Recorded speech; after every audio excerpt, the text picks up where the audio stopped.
Сүйінбай түркі дүниенің асыл қазынасы. Осындай тақырыппен Жамбыл ауданы Сүйінбай Аронұлы атындағы әдеби мемориалдық музейінің көшпелі көрмесі өтті. Көрме бұл жолы Алматы қаласындағы Сүйінбай ақынның атымен аталатын нөмірі 143 орта мектепте ұйымдастырылды. 1992 жылдан бастап айтулы ақынның есімі берілген білім шаңырағында 1000 жарымнан аса оқушы бар. Шәкірттер Қарақыстақ ауылынан келген көшпелі көрмені зор қызығушылықпен тамашалады. Әрі жыр сүлейінің пайдаланған кейбір заттар мен музейдегі көне жәдігерлер туралы да тың деректерге қанықты.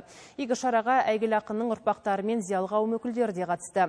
Олар айтыстың алтын діңгегі атанған аңыз тұлғаның өмір баяны мен мол рухани мұрасы туралы кеңінен әңгіме өрбітті. Оқушылар да ақын өлеңдерін жарыса оқыды. Ал аталмыш көрмені ұйымдастырудағы басты мақсат баба мұрасын жас ұрпақ санасында жаңғырту дейді шараны ұйымдастырғандар.